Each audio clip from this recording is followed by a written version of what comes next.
Cockroach जनता party protest के अंदर मैं वो बातें नहीं करने जा रहा हूं डीप स्टेट की, जबकि लिंक्स हैं, पैसे के हैं, एफसीआरए के हैं, बट फिजिकली वहां पे आप ये वीडियो देखिए जो शामिक ने मेरे साथ शेयर करी। I'm from America, California. You came here from there, and what inspired you to come here? I came to Vrindavan because I'm Hindu, and then I've been living in Delhi recently, and a girl showed me videos of police assaulting students, killing them, throwing rocks at them like animals, and it made me angry. Killing them students, ये जा रहा है विदेश में propaganda और इसको कहा जाएगा न्यूट्रल वॉइस। पहली बात तो ऐसे लोग जो वीजा लेके प्रोटेस्ट में जा रहे हैं, इमीडिएटली वीजा कैंसिल करके इनको बाहर भेजिए, जो किसी भी देश के नियम होते हैं, क्योंकि वीजा के अंदर आप ये सब नहीं कर सकते, टूरिस्ट वीजा आया हो, जिस भी वीजा पे आया हो। ये दूसरी बात, यहाँ पे ही नहीं, Bangladesh, Nepal, Pakistan, social media, Instagram reels, views, कौन सी वीडियो कहां से अपलोड हो रही है, कौन क्या बोल रहा है, कहां से मीम्स बन के आ रहे हैं, क्या एजेंडा चल रहा है, क्योंकि एक बेड रॉक था जिस पे गंभीरता से बात करनी। एजुकेशन और एजुकेशन के अंदर प्रॉब्लम और पेपर लीक एक बेड रॉक था, पर वो बेड रॉक जो इशू था उसको रॉक बना के अब क्या सरकार हटाने का पूरा प्रयास हो रहा है। और इसके अंदर कौन से तथ्य, कौन से पहलू जुड़ गए हैं, एक और फोटो दिखा के मैं ये सारी चीज शामिक को हैंड ओवर कर दूंगा। ये एसीपी हैं दिल्ली पुलिस के, आप इनकी हालत देखिए, किस तरह इनको बेरहमी से मारा गया है। क्या ये छात्र नहीं थे? क्या ये एग्जाम दे के नहीं आए? क्या ये एजुकेशन सिस्टम से नहीं निकले? ये बता रहे हैं किस तरह भीड़ इनके ऊपर चढ़ गई थी और बड़ी मुश्किल से, आप देख ही सकते हैं, इनकी जान बची। लिटरली मॉब लिंचिंग हो सकती थी। तो ये चल क्या रहा है, कैसे इससे डील करना है, ये सब डिस्कस करने के लिए हमारे साथ जुड़ गए हैं Shamik ji. Shamik, please take it over. कैसे देख रहे हैं प्रोटेस्ट को आप? मैं इसे देख रहा हूं कि चाहे इसका जनक कोई भी रहा हो इस आंदोलन का, और कैसे भी वो आगे बढ़ा हो, अब वो मेटास्टेसाइज जिसको कहते हैं ना, वो हो चुका है। और इसमें ये मानना पड़ेगा कि जो भावना है इसके नीचे, निहित भावना, अंडरलाइंग इमोशन, उसमें बहुत बड़ी तादाद में देश के कई लोग, कई स्तरों के लोग जुड़ चुके हैं। ये देखिए, ऐसा है कि जो एक पहलू है राजनीतिक, एक भू राजनीतिक, डीप स्टेट ये कर रही है, वो कर रही है, दो राजनीतिक जो गुट है भारतवर्ष में वो परस्पर द्वंद्व कर रहे हैं। लेकिन आप इस बात से ऐतराज नहीं कर सकते हो कि वास्तव में हमारा जो शैक्षणिक व्यवस्था है, जो एजुकेशनल सिस्टम है, इट इज ब्रोकन, वो टूटा हुआ है। मैं अपने दोनों बेटों को, मुझे यहाँ पे जब मैं भारतवर्ष वापस आया था यूके से, दोनों बेटों का एडमिशन बड़े आराम से रिलायंस के स्कूल में हो गया बॉम्बे में। मुझे कहा गया कि बहुत अच्छा स्कूल है, वाकई में अच्छा स्कूल है, लेकिन हमने सारी चीजों को कंसिडर किया और फिर डिसाइड किया कि यहाँ पे नहीं कराएंगे, क्योंकि आगे चल के क्या, वापस फिर वहीं पे पढ़ने जाना है। क्योंकि जो उच्च शिक्षा है मैंने यहाँ पे भी करी है, मैंने यहाँ से भी एमबीए करा है और वहां से भी मैंने मास्टर्स किया है, ठीक है। मैं स्तरों में बहुत अंतर देखता हूँ, स्कूली स्तर पे और उच्च शिक्षा दोनों, विद्यालय और उच्च शिक्षा दोनों में बहुत फर्क है। और ये बात जो है पिछले 75 साल से, आज की बात नहीं है, ये 50-51 से जब नया एजुकेशन इन्होंने चालू किया था तब से ये चल रहा है। ऐसा नहीं है कि ये पहले पेपर लीक हुए हैं और पहली बार री एग्जाम हुआ है या कैंसलेशन हुआ है। हम जब विद्यार्थी थे, आज से 30-35 साल पहले स्कूल में पढ़ते थे, तब भी लीक्स होते थे, आज भी हो रहे हैं। तो ये ऐसा नहीं है कि कोई किसी एक तंत्र के चलते ये हो रहा है, या कोई एक, अगर आप राजनीतिज्ञों को बदल दो, धर्मेश प्रधान का रेजिग्नेशन ले लो या पूरा ही रेजिम चेंज कर दो, तोड़फोड़ कर दो, रास्ते में स्ट्रीट रेवोल्यूशन हो जाए, मैदान रेवोल्यूशन हो जाए, बीजेपी को निकाल के फेंक दो, ये ऐसे बदलने वाला नहीं है। यही चीज लोग अभी तक नहीं समझे हैं, ये मेरा विचार है। पर क्या जो मुद्दा है वो नहीं है, बिल्कुल एक वास्तविक मुद्दा है। और पहली बार मेरे ख्याल से अब तक जितने भी मुद्दे, जैसे ये राहुल गांधी ने उठाए थे, मैं उसका नाम इसलिए ले रहा हूं क्योंकि वो जो व्यक्ति है उसने कई बार कोशिशें करी हैं और वो असफल रहा है, असमर्थ रहा है उन कोशिशों से पूरे जनता के मन में विक्षोभ जो है उसको फैलाने में। पर अब की बार क्या है, एक इशू जो अपने आप या खड़ी हो गई या करा गया, लेकिन मन में तो लोगों के था ही कि भैया इसमें गड़बड़ है, करप्शन है, हमारे बच्चों का भविष्य जो है वो सुरक्षित नहीं है, उसको पकड़ लिया इन लोगों ने। अब उस इशू में आप किसी भी माता पिता को कन्विंस कर ही नहीं सकते हो कि सब कुछ ठीक है या हम ठीक कर देंगे, ऐसे बोल के नहीं होगा। आपको ठोस कदम बताने पड़ेंगे कि हम स्टेप 1, 2, 3, 4 ये लेने वाले हैं as far as NEET and medical education is concern. पर वो अपने आप में अब और पर्याप्त नहीं होगा। आपको देखना पड़ेगा पूरा जो ढांचा है एजुकेशन सिस्टम का, और मैं न्यू एजुकेशन पॉलिसी की बात नहीं कर रहा हूं, इसमें कई सारी चीजें हैं। नंबर 1, हमारे देश का केवल 1.3% ऑफ जीडीपी एजुकेशन पे खर्च होता है, बोट्सवाना में जहां पे 6% खर्च होता है। तो हमारे यहाँ पे आप जो सबसे इंपॉर्टेंट महत्वपूर्ण चीज है, अगर आपको बढ़ोतरी करनी है, ग्रोथ करना है, वो है आपका मानव संसाधन यानी ह्यूमन रिसोर्सेस। आप उस टैलेंट को ही विकास नहीं कर पाओगे, और भैया पैसे लगते हैं। ये कहना कि एक बहुत बढ़िया शिक्षक होगा, मेरी तरह कोई ब्राह्मण ऐसा अपना सर मुड़वा के यहाँ पे चोटी लगा के पेड़ के नीचे जाके पढ़ा दे, वैसे नहीं होता। आज की जो शिक्षा पद्धति है वो अलग है। गुरुकुल सिस्टम भी आप कर रहे हो तो भी आपको मॉडर्न इक्विपमेंट, मॉडर्न चीजों का इस्तेमाल करना पड़ेगा। You have to invest. Investment है ही नहीं, ये वास्तव है। दूसरा, ये तो हो गया उच्च शिक्षा का इन्वेस्टमेंट। क्या स्कूली स्तर पे भी हमारे पास है? कहां है? जो सरकारी स्कूल है, आप लोग जाइए, कोई भी प्राथमिक विद्यालय जो बालिकाओं का है, आप उनके बाथरूम में चले जाइए, वो बच्ची वहां जा नहीं सकती, तो वो 6 घंटे स्कूल में जाके कैसे बैठ सकती है? तो एक चीज है निवेश, दूसरा है व्यवस्था, तीसरा है जो सिस्टम इटसेल्फ। तो मैं कुछ उदाहरण देके मैं अपनी बात को, इस वाली बात को समाप्त करता हूं। उदाहरण ये है कि देखिए, जैसे नीट का एग्जाम है, अनलाइक जेईई, नीट का एग्जाम अभी भी पेपर बेस्ड होता है, फिर उसको स्कैन करते हैं और फिर पेपर्स लीक होते हैं और तरह तरह की चीजें होती हैं। अगर आप इसको सीबीटी कर देते हो, कंप्यूटर बेस्ड टेस्ट, जैसा जेईई में होता है, आधी प्रॉब्लम्स वहीं पे खत्म हो जाएंगी। अब धर्मेश प्रधान ने उसका अनाउंसमेंट किया, तो अब तक क्या कर रहे थे कुछ लोग कह सकते हैं। वो ये, क्योंकि ये एक एक चीज कोई प्रोटेस्ट करता है फिर इसको चेंज करता है, रिएक्शनरी सिस्टम है। ये एक दूर की पॉलिसी सोच के सिस्टम नहीं बनाया गया। आज से 30 साल पहले अमेरिका में ये परिवर्तन हो चुका था, वहां पे भी प्रॉब्लम्स हो रही थी। दूसरा, उन्होंने चेंज किया, जैसे यहाँ पे काउंसलिंग होता है, और काउंसलिंग हर राज्य में अलग अलग टाइम पे हो रहा है, एक साथ नहीं हो रहा है, इकट्ठे नहीं हो रहा है, क्योंकि हर राज्य में जो कॉलेजेस हैं वो उनका सत्र एक समय स्टार्ट नहीं होता है। लेकिन आपका एग्जाम तो हो गया, उसके बाद आप 4-5 महीने बैठे हुए हो, काउंसलिंग्स चल रहे हैं, राउंड 1, राउंड 2, और जो ऊंचे रैंक वाले हैं वो सरकारी सीट्स पहले ले लेते हैं और साथ में वो प्राइवेट कॉलेज के सीट्स ब्लॉक कर लेते हैं। तो जो बच्चा सरकारी कॉलेज में नहीं जा पा रहा है, वो प्राइवेट कॉलेज में भी तब जाएगा जब प्राइवेट कॉलेज वाले बोलेंगे अभी तो खत्म है, आप वेट करिए, आपका वेट लिस्टेड है, या फिर बोलते हैं थोड़े पैसे दे दो। और फिर जो बच्चा वो सरकारी कॉलेज में जा रहा है वो सीट छोड़ देता है, तो फिर उसको 5-6 लाख रुपए दे देते हैं और इससे 1 करोड़ 2 करोड़ ईंट लेते हैं। ये सारे सिस्टम्स चल रहे हैं हमारे देश में, सबको पता है, मैं कोई नई बात थोड़ी बता रहा हूँ, ये मेरा कोई विशाल खोज नहीं है, मुझे पता है, आप लोगों को भी पता है।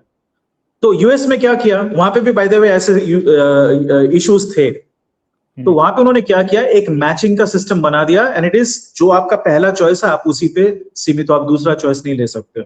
और मैचिंग होता है काउंसलिंग में, और जो कॉलेज अलॉटेड है that's it, end of story. तो ये सारे सवाल और ये जो एक्सेस को कंट्रोल करके रेंट खींचने वाली बात होती है ना, इसको रेंट सीकिंग बोलते हैं, यानी घूस, ये वहां पे होता नहीं है। वही चीज आप यहाँ पे क्यों नहीं लागू कर सकते हो? तो मैंने 2 उदाहरण दिए, एक सीबीटी का और एक ये जो मैचिंग का सिस्टम है, काउंसलिंग, ये 1 वोट 1 नेशन की बात कर रहे हैं। अरे आप 1 टेस्ट 1 काउंसलिंग 1 नेशन की बात भी तो करो, ये कौन करेगा?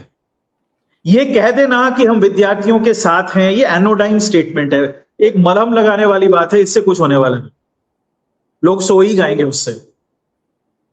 एनीवे, तो ये मेरी बात है।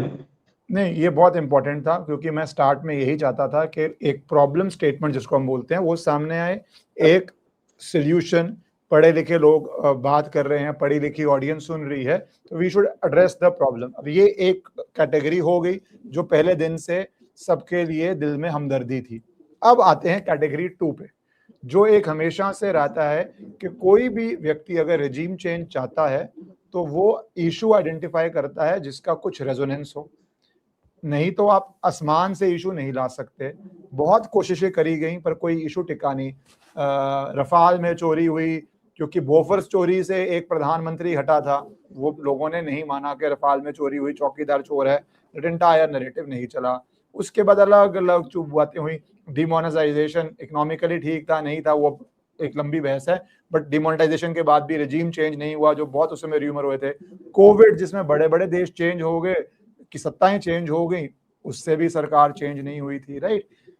अब आते हैं इसके अंदर कि एक जेन्युइन प्रॉब्लम को जैसे आपने शुरू किया, कैंसरस कैसे बनाया गया है और किस तरह किया जा रहा है, उसके अंदर ये वीडियो जरूरी है और इसके ऊपर अब क्या क्या होना चाहिए, क्या जा रहे हैं। एक आपने वो देखी जो बोलता है मैं अमेरिका से हूँ, कहाँ से हूँ, एक अमेरिकन शामिक और मैंने डिस्कस किया था जिसको शामिक उबला अंडा कहते हैं, जो आपको नॉर्थ ईस्ट में नहीं, वो तो सॉरी यूपी में मिला था, कुछ आपको नॉर्थ ईस्ट में मिले हैं। अब ये वीडियो देखिए आप, क्योंकि हमें अब इस सिचुएशन की बात करनी है कितनी भयानक हो चुकी है। ये एसीपी थे जिनको इतनी बुरी तरह मारा जा रहा है, एक तरफ ये है और दूसरी तरफ देखिए आप आरएएफ के हैं, आरएएफ वालों को भी मारा जा रहा है।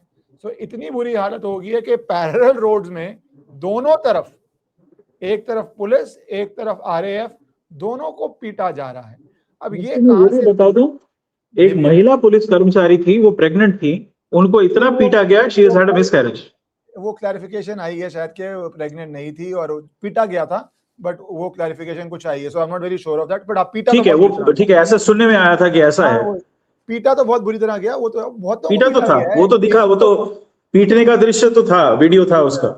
120 लोग इंजर्ड, 120 पुलिस ऑफिसर इंजर्ड। आज मैं कोर्ट में था, आई विल टेल यू, मेरे को आके इतने पुलिस वालों ने बोला कि भैया हमारी जान की कोई कीमत नहीं, हम भी तो एग्जाम, एक ने बोला हम भी तो एग्जाम दे के आए हैं, हम भी तो एग्जाम का प्रोडक्ट हैं, कोई हम कौन से नेपोटिस्टिक डायनेस्टिक प्रोडक्ट्स हैं जो भैया हमें इस तरह पीट रहे हो। जो हम बॉलीवुड में बात करते हैं अगर आप पैदा हो गए आप स्टार बन जाते हो, उन पे भी आऊंगा। तो अब ये जो हिंसा हुई है इसके पीछे आप क्या मंशा, क्या स्ट्रैटेजी देख रहे हैं? इसके अंदर वो यूजुअल चेहरे तो हैं ही हैं, आरफा खानूम शेरवानी भाई के पास जिगर है क्योंकि सलमान खान ने बोला। तो पहले आप ये, मेरे पास एक इसका एक विश्लेषण है कि ये मुझे अब समझ में आ रहा है कि एक 3 स्टेज प्लान था, उसकी व्याख्या मैं करूंगा, पर मुझे आपसे एक सवाल पूछना है। You are an officer of the court. एक वकील को लोग सोचते हैं ये वकील है, कोई एक सर्विस, जी नहीं, एक वकील is an officer of the court, एक एक्चुअली एक कॉन्स्टिट्यूशनल चीज है। तो आपके जो साथी हैं उन्होंने सुप्रीम कोर्ट से एक अपील करी थी, मुझे उस पर एक सवाल है, उन्होंने, जज ने कह दिया कि ये सब वाहियात चीज, हमें टाइम वेस्ट मत करो। आप लोगों का क्या विचार है इस पे? ये नहीं बोला कोर्ट ने, जो एग्जैक्ट बोल रहा हूं, आजकल जो लीगल रिपोर्टिंग है it is as good as a tabloid paper, मुझे कोई बोलने में इसमें शंका नहीं है। तो गलत रिपोर्ट किया गया। वहां पे क्या बोला गया कि आप प्रॉपर पिटीशन डाल के प्रॉपर फॉर्मेट में आइए। कोर्ट के अंदर पिटीशन आपको एक फॉर्मेट में डालनी है, जब पिटीशन जाती है रजिस्ट्री में, डायरी नंबर होता है, तभी तो आप मेंशन करते हैं। भाई कागज के बिना वो क्या करेंगे, मैंने ये वीडियो हुई, ये अखबार की कटिंग हुई, ऐसे नहीं होता है, ऐसे कॉग्निजेंस नहीं होता है। हाँ। तो वो सिर्फ इतना कह रहे थे कि इसके थ्रू जाइए। और दिल्ली हाई कोर्ट जो चीफ जस्टिस के बहुत केसेस में ऑर्डर है कि जो, जैसे वेस्ट बंगाल में जब था, जो नोडल हाई कोर्ट है वो देखेगा ना, because it is the best equipped to deal with the situation and the constitutional powers with the high court are no less। और वो वहां पे रोज सुनवाई हो रही है। सोनम वांगचुक को हाई कोर्ट नहीं, इवन तो गवर्नमेंट एग्रीड, एक हॉस्पिटल से दूसरे हॉस्पिटल भेजा ना हाई कोर्ट ने। जब पुलिस की ब्रुटैलिटी की बात हो रही है उस पर भी हाई कोर्ट ने सुनवाई करी, नोटिस भी हुआ इशू, तो वो हो रहा है। बट अब क्या हो गया, हर चीज को आप किस तरह लिखते हैं, वो कितनी देर में वायरल हो जाता है, एंड एक्सप्लेनेशन उसके बाद आप देते रहिए, कोई फायदा नहीं होता। ये एक वो सिलेक्टिव इन्होंने एक अंश लेके ऐसे ही इसको फिर बड़ा चढ़ा के नमक मिर्च लगा के कह दिया। ओके, बहुत ही दुर्भाग्यपूर्ण बात है। That is what I heard from other legal reporters there, क्योंकि हम तो कोर्ट में थे नहीं, तो अदर, और मेंशनिंग ऐसे इतनी भीड़ होती है, 1-1 मिनट में हो रही होती है। So that's what other reporters are saying there। Okay, तो मैं अब आता हूं, जो मेरे हिसाब से यहाँ पे जो दिख रहा है, मैं इस सिर्फ विश्लेषण है, इसमें मैं किसी एक दल के प्रति सहानुभूति या दूसरे दल के प्रति घृणा व्यक्त नहीं कर रहा हूं। जो मुझे समझ में आ रहा है कि ये 3 स्तरीय है। पहले एक नए दल का गठन होता है, दल भी नहीं कहूंगा, एक ऑर्गेनाइजेशन, सीजेपी, और उसमें कुछ युवा होते हैं जो सोशली माहिर हैं, सोशल मीडिया में माहिर हैं, उनको यूज करके एक रियल इशू को हाईलाइट किया जाता है और एक छोटा सा प्रोटेस्ट ऑर्गेनाइज करते हैं। ये था स्टेज 1 और उसमें वाकई में स्टूडेंट्स जुड़े थे क्योंकि उनको लगा था कि शायद हमारे प्रॉब्लम्स की अभी सुनवाई होगी। और उसमें हर तबके के स्टूडेंट्स थे, बाय द वे, गरीब थे, अमीर थे, हर तरह के लोग गए थे। हाँ, प्रॉब्लम ये है कि चूंकि सोशल मीडिया आईबॉल्स पे चलती है तो हाईलाइट किया गया वो एक कोई ट्रांसवेस्टाइट एक स्टूडेंट था, इस तरह के कुछ लोग थे, कोई नाच रहा है, कोई वो सब ऊट पटांग हो गया, तो इसको सीरियसली पहले नहीं लिया गया। लेकिन उसके तुरंत बाद सोनम वांगचुक इसमें कूद पड़ते हैं। सोनम वांगचुक वो व्यक्ति है जो मेरे हिसाब से वो डीप स्टेट का एसेट है, और क्योंकि उसका पूरा अगर आप हिस्ट्री देखें तो वैसे ही उसको बनाया, इज अ कंस्ट्रक्ट, और हमेशा उसकी जो मर्यादा है, उसकी जो प्रतिष्ठा है, उसको प्रोटेक्ट किया जाता है। कभी भी वो एक पॉइंट के बियॉन्ड आगे नहीं जाता है। अब भी उसने क्या किया, हंगर स्ट्राइक किया, लेकिन अब उसके जो स्टेटमेंट्स आ रहे हैं वो मॉडरेटेड हो गए हैं। वो कह रहे हैं कि सब मिलके बातचीत करो, ताकि वो लगे लोगों को कि ये व्यक्ति तो बड़ा रैशनली लॉजिकल बात कर रहा है, दैट गिव्स क्रेडिबिलिटी। तो वो कूद पड़ते हैं और ये 20-21 दिन तक उन्होंने जो किया वो किया। तो उससे क्या होता है, इंटरनेशनल प्रेस का हाईलाइट पहुंच जाता है। जब इंटरनेशनल प्रेस का हाईलाइट होता है तो इंडियन मीडिया भी उछल पड़ती है, क्योंकि तब तक उनको उतना वो नहीं था। आप लोगों ने नोटिस किया पहले 5-6 दिन में नोबडी इवन बॉदर्ड। उसके बाद सोनम वांगचुक के हंगर स्ट्राइक के बाद इंटरनेशनल मीडिया आ गई, ओके, और उसके पीछे पीछे फिर इंडियन मीडिया ने तूल देना चालू किया। फिर डिजिटल मीडिया में हम लोग जो हैं थोड़ा बहुत बात करते हैं, हम लोगों ने उसके बारे में बात करना चालू किया, तो ये धीरे धीरे हवा फैल गई। हमें ये याद रखना चाहिए that the issue was real but the issue is not the objective. Issue से आप लोगों को अपनी तरफ खींचो, एक एक्सिस बनाओ, जो सीजेपी ने बनाया। अच्छा, मेरे पास एक थ्योरी है कि कांग्रेस जो है उसकी पॉपुलैरिटी जब घटने लगी तो आप खड़ा किया गया, आपकी जब पॉपुलैरिटी घटने लगी तो ये सीजेपी खड़ा किया गया है। ओके, हर बार एक इशू को पकड़ के ये किया जाता है। आपके टाइम पे वो आईएससी का था, इंडिया अगेंस्ट करप्शन, लोकपाल वगैरह वगैरह, वो सब था। अब ये एजुकेशन सिस्टम पे किया गया है। धर्मेश प्रधान का रेजिग्नेशन मांगने का ऑस्टेंसिबल इशू है, लेकिन इसके पीछे कुछ और चल रहा है। तो ये 3 स्टेज प्लान किया था। अभी पहला मैंने बता दिया स्टेज, इशू को उठाओ, लोगों को खींचो, उसको लेजिटिमाइज करो इन इंटरनेशनल आइज, ताकि यहां पे भी मीडिया उछलने लगे। हो गया। Stage 2, cause anarchy. यहां पे क्या हुआ है कि दिल्ली जो शहर है या शहरी क्षेत्र है एनसीआर, उसके अंदर हमको बताया जो दिल्ली से हैं, गांव हैं, कई बस्तियां हैं, और वो आप वहां के जितने भी बाहुबली हैं और जो कुछ लड़के वेले घूमते हैं उनको इकट्ठा करके आप हुजूम हमेशा क्रिएट कर सकते हो। एंड दीज आर लुम्पेन, यानी कि ये बदमाश सारे के सारे बदमाश भी नहीं है, कुछ तो ऐसे ही आ जाते हैं, चलो यार बहती गंगा में हम भी हाथ धो लें, पुलिसमैन का हेलमेट छीन लें, ना मिले तो एक आर्मरी उठा के ले आए, ठीक है, साइड मिरर तोड़ के ले जाएं। तो ये उचक्के किस्म के लोग, उनको भी इसमें शामिल कर लिया गया। इन्होंने क्या किया, जो प्रोटेस्ट नॉर्मली हो रहा था, ये तो मानना ही पड़ेगा कि उन लोगों ने कोई तोड़फोड़ नहीं करी थी पहले 20 दिन में। 20-21 जुलाई के रातों से ये चालू हुआ, तो ये सारे कूद पड़े, और ये वही लोग हैं जो खुद ने कभी ने नीट का नाम भी नहीं सुना होगा आधों ने, और ना ही उनका शिक्षा से दूर दूर तक कोई संबंध है, लेकिन ये लोग माहिर है एनार्की फैलाने में, और इनको संगठित किया गया।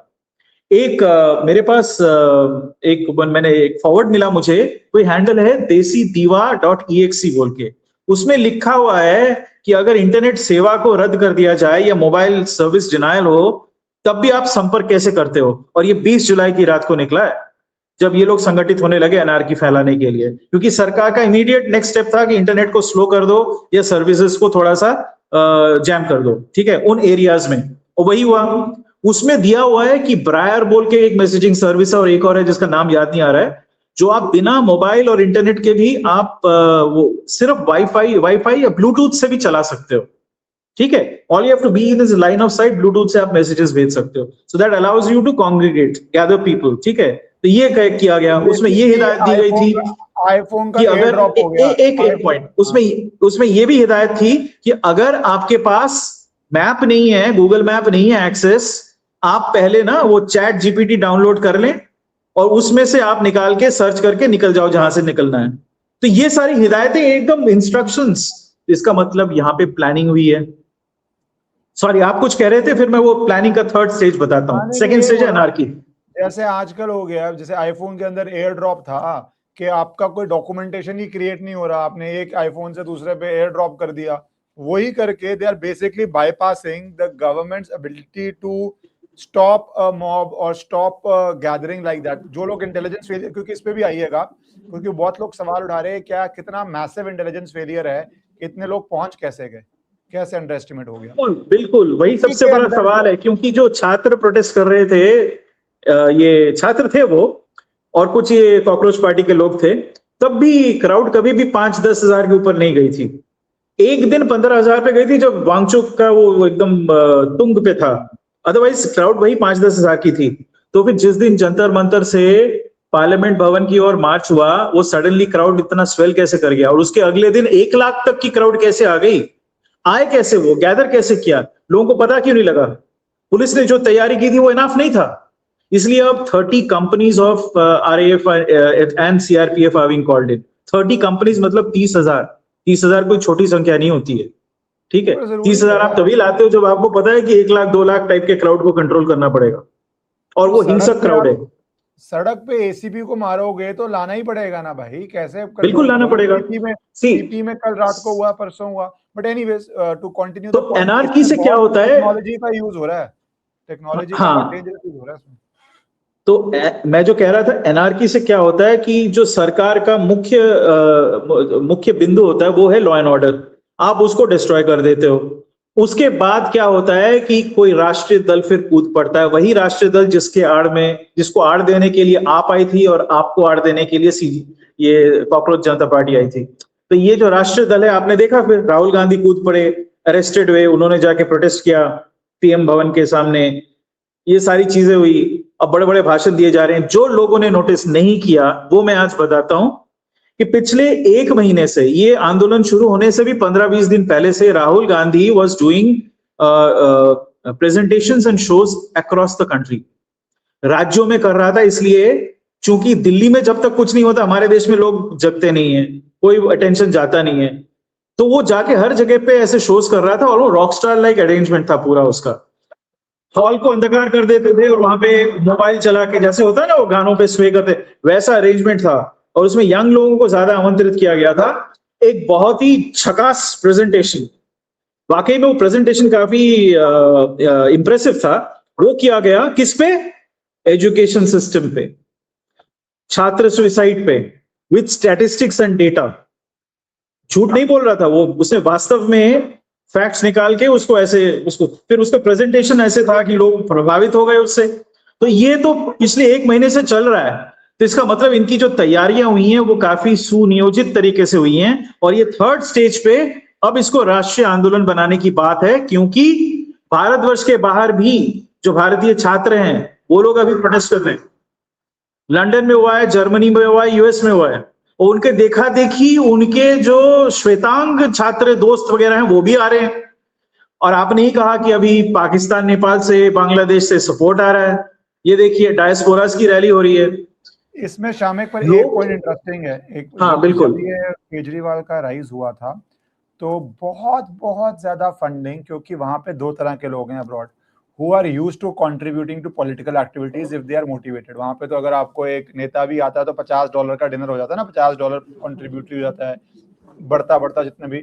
तो वहां पे क्या हो रहा है, जो मेरे को बात कर रहा था कि लोगों को लग रहा है कि इमेजेस वही जा रही हैं कि जैसे इसने ये अंग्रेज ने कर दिया, बच्चों को मारा जा रहा है, गोली मारी जा रही है, तो वो फंड रेजिंग भी वहां से शुरू हो गई है बहुत सारे मीन्स से। ये जो वहां पे खाना पहुंचा है, कुछ लोग कह रहे हैं ये खाना आपको बहरीन, कतार, कहाँ से निकल के आ रहा है, क्योंकि आजकल ऑनलाइन डिलीवरी आप कहीं से भी ऑर्डर कर सकते हो, you don't need to be physically present. खाना ऑर्डर किया जा रहा है जर्मनी से, जो प्रोटेस्ट साइट में जा रहे हैं, ये हो रहा है। एग्जैक्टली, मतलब कहीं से भी कर सकते हो। तो ये जो डिस्पोरा है और उसके अंदर सब कार्डर हैं, हर पार्टी का कार्डर भी है। सो ये गेम बहुत नॉट ओनली राष्ट्रीय बट अंतरराष्ट्रीय बढ़ती हुई भी जा रही है। और इसके अंदर क्या गवर्नमेंट की कम्युनिकेशन बिल्कुल इफेक्टिव नहीं हो पा रही, और ये जो न्यू एज कम्युनिकेशन है बहुत इफेक्टिव हो रही है, बहुत इफेक्टिव है। और गवर्नमेंट का जो कम्युनिकेशन रिस्पांस है, जो हमने ऑपरेशन सिंदूर के समय भी देखा कि सामरिक जो रिस्पांस था वो बहुत बढ़िया था और कम्युनिकेशन रिस्पांस बहुत ही घटिया था, और वही घटियापन फिर से नजर आ रहा है, ऑलमोस्ट नॉन एग्जिस्टेंट है। ये उसको झेल ही नहीं पा रहे। एक वीक सा ट्वीट आता है प्रधानमंत्री से, मैं वीक ही कहूंगा उसको, जिसको मैंने शुरुआत में कहा था ये एनोडाइन है, मलहम लगाने वाली बात है या नींद में सुलाने वाली बात है। विद्यार्थी हमारे देश के लिए बहुत आवश्यक हैं, उनका हमें ध्यान रखना चाहिए, और जो भी गड़बड़ हो रहा है उसके लिए हम एक फास्ट ट्रैक कोर्ट करेंगे। अरे इससे नहीं होने वाला बाबा, ये तो हर तरफ से फटा हुआ है घड़ा, यानी कि हमारा एजुकेशन सिस्टम, आप उस पर पैबंद लगा रहे हो, ऐसे थोड़ी होगा। आपको एक comprehensive, I think what needs to be done, दो चीजें, एक तो लॉ एंड ऑर्डर को आपको सख्ती से अब कंट्रोल में लेना पड़ेगा, क्योंकि ये नहीं कि सारे प्रोटेस्टर्स गंदे लोग हैं या दुष्कृति हैं या वो पुलिस को मारते हैं, पर ऐसा अवश्य है कि उसमें जो लोग घुसे हुए हैं गलत तरीके के, उन लोगों को आइडेंटिफाई करके, क्योंकि हमारे पास फेशियल रिकॉग्निशन सॉफ्टवेयर है दिल्ली पुलिस के पास, बहुत अच्छे क्वालिटी का, आधार कार्ड सबका है, उसके साथ मैच करके निकालो, और जो दुष्कृति हैं, जो रिंग लीडर्स हैं, जो एक्चुअली तोड़फोड़ कर रहे हैं या मारपीट कर रहे हैं, उनको निकाल के अरेस्ट करो immediately. You have to snuff that out. जो गुंडा तबका खत्म हो जाता है, जैसे पश्चिम बंगाल में हुआ, टीएमसी के जो गुंडे तत्व थे उनको 8000 गुंडों को धरपकड़ करके अंदर डाल दिया गया है, तो एकदम से उनका वो कोलैप्स कर गया, वो जो लोकल पावर के ऊपर ग्रिप था वो कोलैप्स कर गया। यहाँ पे भी आपको अगर सड़क के ऊपर, स्ट्रीट के ऊपर कंट्रोल फिर से लाना है, you have to arrest those people जो एजेंट्स हैं उनके, ठीक है, उनको आप अरेस्ट करो, लॉ एंड ऑर्डर को मेंटेन करो, डू फ्लैग मार्चेस, और section 153 of BNS has been put in place, right, जो पहले 144 सीआरपीसी होती थी उसको लगाया गया, तो ये बहुत अच्छा कदम है, वो पहले करना चाहिए था। जैसे ही वो पता लगा ना कि वो इस लेवल का भीड़ मार्च कर रहा है, you to stop them from congregating, तो वो अब से है, वो अच्छी बात है, उसको रखना पड़ेगा, शायद आपको 1-1.5 महीना रखना पड़े, क्योंकि वास्तव में बात यह है कि जब एक साइकोलॉजिकल मास साइकोलॉजी एक चीज को पकड़ लेती है, आप उसको ऐसे रिवर्स नहीं कर सकते। आपको बड़े सारे कदम लेने पड़ेंगे, बड़े बड़े अनाउंसमेंट्स करने पड़ेंगे, निवेश अनाउंस करना पड़ेगा कि अब हम इस तंत्र को बदल रहे हैं, ये हमारे ठोस कदम है, और आप शांत हो जाइए, और आप सब मिलके बातचीत करते हैं ना, let's create a new system, और उसमें आप सबको बुलाओ, राहुल गांधी को बुलाओ, टिपके को भी बुलाओ, कोई खराबी नहीं है। क्या करेगा वो लड़का, वैसे भी काफी इनआर्टिकुलेट लगता है मुझे, वो आके वहां पे चुपचाप बैठा रहेगा, वो तो उसकी खुद की गलती होगी ना, लेकिन वो ये नहीं कह सकता कि मैंने पार्टिसिपेट नहीं किया। किसी को मौका मत दो।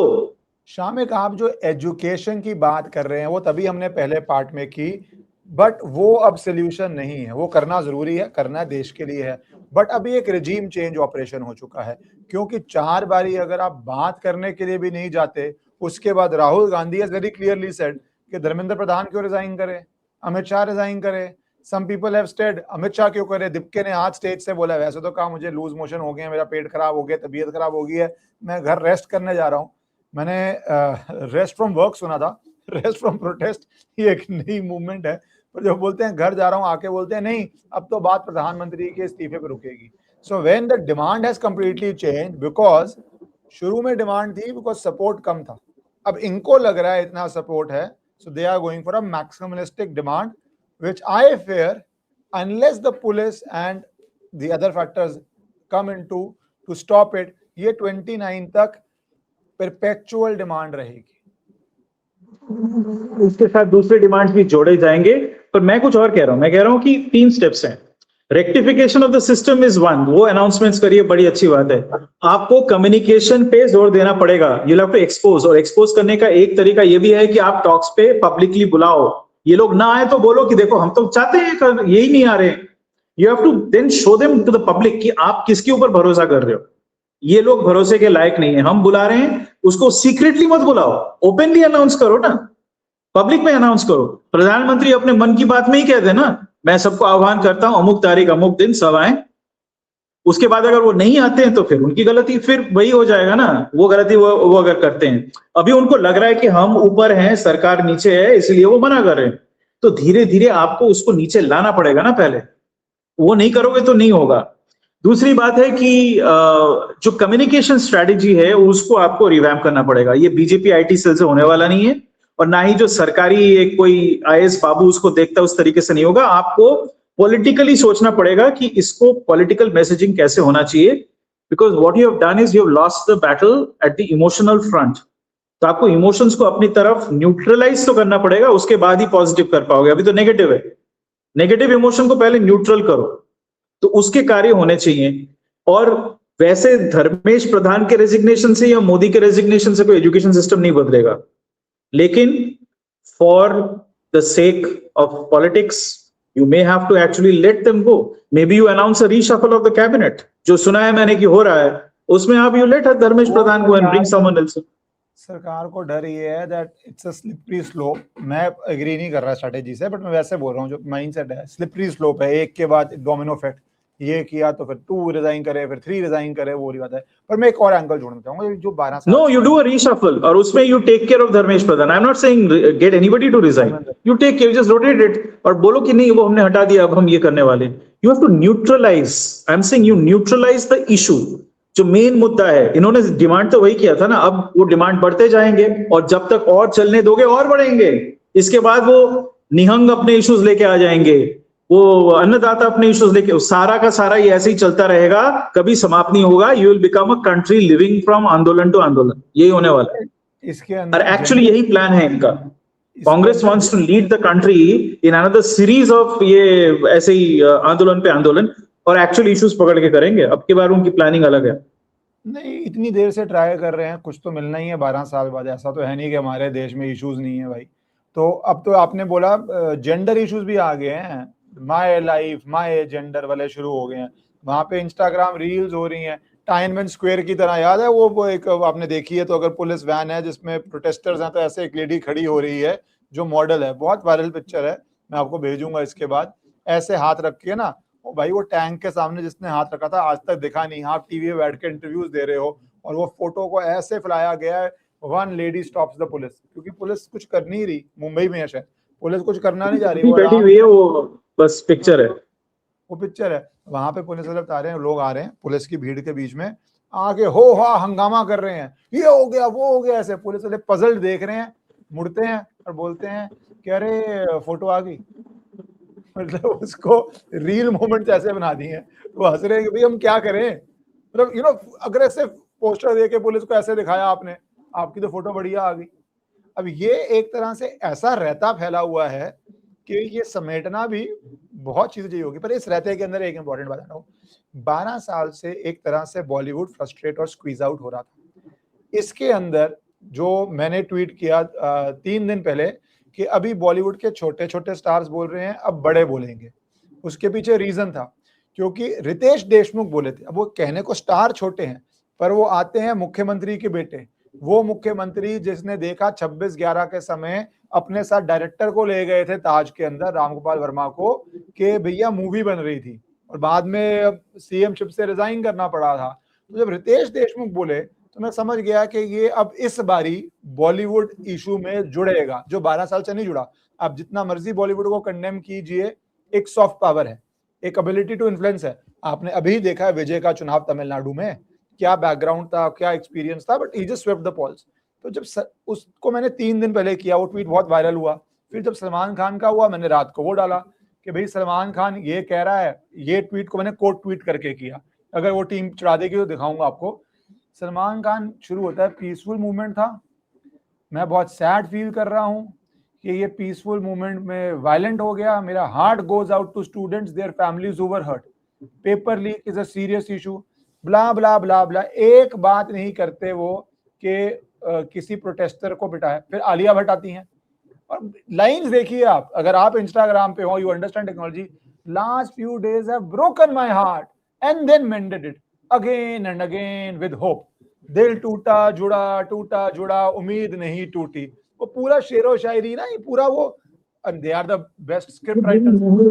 They are using every possible angle to influence the masses. और ये छोटे मोटे influencers नहीं है, huge influencers. चाहे हम उनको सीरियसली ना लें, लेकिन जनता लेती है. एक सेक्शन तो डेफिनेटली लेती है. बड़ा सेक्शन लेता है, लेट्स बी ऑनेस्ट. बड़ा सेक्शन तो वही है ना, करोड़ों रुपया देती हैं जूता पहनने के लिए. It's a reality. मेरा विचार ये है कि इसको काउंटर करने के लिए भी आपके पास नहीं, मेरा ये है, इस समय ये क्यों जुड़े हैं? Do you think they have understood that this is the battle for survival of the entire ecosystem? Because जिस तरह की मूवीज आई की पिछले कुछ दिनों में, Kashmir Files and then Dhurandhar becoming a big hit and Yash Chopra, Karan Johar, all movies flopping. So the battle they understood for survival now is to control the entire ecosystem as they used to, and Bollywood cannot flourish in that sense without changing the political structure and the mind of the masses which is going towards Dhurandhar. So बहुत सारे subtext होते हैं किसी चीज के अंदर. Do you feel they have come out risking lot of things? सरकार भी हिटबैक करती है. सामना इस वक्त बॉलीवुड में इस वक्त दो धाराएं हैं. एक धारा है जो ट्रेडिशनल बॉलीवुड है, which represents the kind of ideology जो कांग्रेस सपोर्ट करती आई है या कांग्रेस ने बनाया वो आइडियोलॉजी 1950s में. ये उस धारा से ये लोग जुड़े हुए हैं. उसमें ये सारे खान, फिर वो YRF, करण जौहर इत्यादि ये सब हैं. ये मेन स्ट्रीम है बाय द वे. इन्होंने कोशिश बीच में अवश्य करी थी कि हम थोड़ा देशभक्ति वाला बनाए, तो इन्होंने वो एक YRF स्पाई यूनिवर्स बना दिया जो देशभक्ति कम और पाकिस्तानी ISI के साथ काम करने का प्लॉट ज्यादा था. लेकिन वही उनको समझ में आता है, तो जनता ने उसको रिजेक्ट कर दिया. अब एक धारा दूसरा निकल के आया है जो रियलिस्टिक पिक्चरें बना रही हैं, जिन पिक्चरों में हमारी संस्कृति को या हमारे वास्तव को दिखाया जाता है, तो उनसे इनको खतरा है. और वो धारा जो है, it was broadly being identified as going along with the NDA thing. तो वो एक पॉलिटिकल बैटल भी है, ये आपका कहना बिल्कुल सच है. तो इसी बैटल को अंजाम देने के लिए, इसमें आगे बढ़ने के लिए, जब कांग्रेस के नेतृत्व में पॉलिटिकल बैटल अब चालू हो गया, ठीक है, वो कहीं से भी शुरू हुआ, मैंने बताया वो 3 स्टेज में, पर वो शुरू हो गया, तब इनको भी तो बोलना पड़ेगा ना. सलमान खान ने जब देखा कि प्रधानमंत्री Modi is willing to talk to him, willing to meet him, Salim Khan ने अरेंज किया, तो एक टाइम तक वो उनके साथ काफी उनके संबंध अच्छे थे. लेकिन ऑफ लेट जब ये सारी बातें बाहर निकल के आई कि सलमान खान और सलीम खान ये दाऊद इब्राहिम के साथ मिलके कैसी सिस्टम का उन्होंने आगाज किया था बॉलीवुड में, जो अभी भी चल रहा है, तो उन्होंने डिस्टेंस कर दिया. तो Salman Khan doesn't have much to lose. उसकी फिल्में चल नहीं रही हैं, कोई उसको देखना नहीं चाहता है, पर अभी भी उसका इन्फ्लुएंस बहुत तगड़ा है. कई लोग उसको फॉलो करते हैं, including many people in the so called right wing. I know right wing rational women with MTechs who like Salman Khan. I don't know what is to like. वो एक हत्यारा भी है और उसके अगेंस्ट बहुत सारे प्रॉब्लम्स हैं, और वो क्या करता है ये भी पता है लोगों को, किस तरह की वो सिस्टम उसने चला रखी है. लेकिन ये इन्फ्लुएंस जो है ये डेफिनेटली इनको काम में आएगा. और सब अगर कहने लगे कि नहीं हमारी सिंपैथी स्टूडेंट्स के साथ है, इस बात से कौन एतराज कर सकता है? बीजेपी के लोग भी तो नहीं करेंगे ना. सिंपैथी तो है ना स्टूडेंट्स के साथ, ये बात तो सही है. तो फिर उसको भी मुद्दा बना के अगर आप एक आंदोलन खड़ा कर दो, उस आंदोलन के अगेंस्ट भी कौन जाएगा? पुलिस वाले भी 2 बार सोचेंगे यार क्या करें. क्योंकि देखिए, मैं पश्चिम बंगाल का फिर से एक उदाहरण दूंगा, क्योंकि सारी चीजें वहीं शुरू होती हैं. नक्सल मूवमेंट आया था ना, वो एक स्टूडेंट मूवमेंट ही तो था. जो पहला एक्चुअल वायलेंट नक्सल मूवमेंट था, स्टूडेंट मूवमेंट था. तो सिद्धार्थ शंकर रे जो कांग्रेस का वो था, मुख्यमंत्री था, उसने क्या करी? उसने सारे स्टूडेंट्स को मार दिए. Literally about, it is said 12 to 15% of all students in colleges were encountered and shot over a period of 4 years. ऐसे उस पे काबू किया गया. तो वो चीज जब हुआ, तो तब से आज तक पूरा सिंपैथी अभी भी उन लोगों के साथ है. इसीलिए एक जो सेक्शन है वेस्ट बंगाल का, वो कभी कम्युनिज्म से हिलेगा नहीं, क्योंकि वो लोग उससे निकल के आए हैं और उनके बच्चे भी उससे अनुप्रेरित हैं. तो यही चीज यहाँ पे फिर से करने की कोशिश की जा रही है. स्टूडेंट्स का मुद्दा उठा के एक राष्ट्रीय क्षोभ, एक विरक्ति, सरकार के प्रति विरूप भाव उसको पैदा करी गई है. और मेरे ख्याल से ये सक्सेसफुल है. मेरे कई दोस्त हैं ऐसे, जो ऐसे देखा जाए तो वो लोग राइट ऑफ सेंटर हैं या सेंट्रिस्ट हैं या रैशनल हैं, लेकिन अभी वो कह रहे नहीं, सिंपैथी स्टूडेंट्स के साथ है, उनके साथ अत्याचार हो रहा है. सही हो गलत हो, ये उनके मन में तो घुस गया ना. अब आप कैसे करोगे? इसलिए मैं कह रहा था आपको स्टेप बाय स्टेप इसको न्यूट्रलाइज करना पड़ेगा. आसान नहीं होगा, और जब तक आप इसको न्यूट्रलाइज करोगे, एक और आंदोलन खड़ा कर दिया जाएगा. आप लोग देख लेना, एक के बाद एक ऐसे ही आंदोलन आते रहेंगे. बहुत दिन पहले मैंने शामी कही थी ये बात, जैसे टेररिस्ट की स्ट्रेटेजी थी ना, ब्लीड बाय 1000 कट्स, ये स्ट्रेटेजी है ब्लीड बाय 1000 प्रोटेस्ट्स. और ये 1000 प्रोटेस्ट आपके यहाँ कुछ एस्ट्रोलॉजर्स ने भी पॉडकास्ट किए थे, मैं 1-2 को मैंने देखा. उनमें से 2 ने तो साफ कह दिया कि अगला जो ये पीरियड आ रहा है अब से लेके 27-28 तक, मोदी जी के लिए बहुत ही भयानक है. और वो है, वो दिख रहा है. 2 सेपरेट वालों ने रिसेंटली कहा. एक ने तो कहा जुलाई एंड बहुत डिफिकल्ट जाएगा, एक ने कहा August onward state October. Basically everybody was saying कि, और ये उस समय कि ये बहुत भयानक समय चलने वाला है। ये Anyways, देश के लिए भी भयानक समय है और अभी जो तंत्र चल रहा है उसके लिए भी भयानक समय है। मैनेज ये लोग कैसे करते हैं वो देखना पड़ेगा। अभी तक तो मुझे अच्छा मैनेजमेंट दिखा नहीं है ये इस एक्चुअली वक्त। मेरे हिसाब से परसेप्शन में पहला और बड़ा चैलेंज डीप स्टेट का ही है, ये तो सत्य है। इसमें इसको मैं वापस नहीं लूंगा। ये स्टेट 100% ये डीप स्टेट का चैलेंज है। अब क्या है, इतने जो सारी पंगे आपने लड़ाई लिए हैं म्यांमार में, बांग्लादेश में, उसका प्रतिफल मिल रहा है। नहीं, इतनी सारे अब स्ट्रीम्स इसमें घुस गए हैं ना। इनिशियल क्या था, डीप स्टेट क्या था, बॉलीवुड का अपना एक स्ट्रगल फाइट है, वो क्या था, जो लोग पहले ही बैठे हुए थे जिन्होंने सीए के अंदर बिल्कुल सिम्पथी नहीं मिली थी, वो एक पूरा क्राउड जुड़ गया इसके अंदर, शाहीन बाग वाला, बहुत सारे स्ट्रीम जुड़ गए हैं। तभी ध्यान रखते रहेंगे और जैसे आप आते हैं पूरे इशू को कवर करते हैं। मुझे नहीं लगता इशू कहीं जाने वाला है, तो हमने वैसे बात जनरली इधर इकोनॉमिक्स या जियो पॉलिटिक्स ही करते हैं शामिक के साथ, बट मुझे लग रहा है शामिक हम अगली बारी भी 2 दिन में यही बात कर रहे होंगे। ये कुछ नहीं मुद्दा चलेगा, अब हम छुटकारा नहीं पाने वाले इतनी जल्दी। जी जी, thank you so much for your time. Thank you.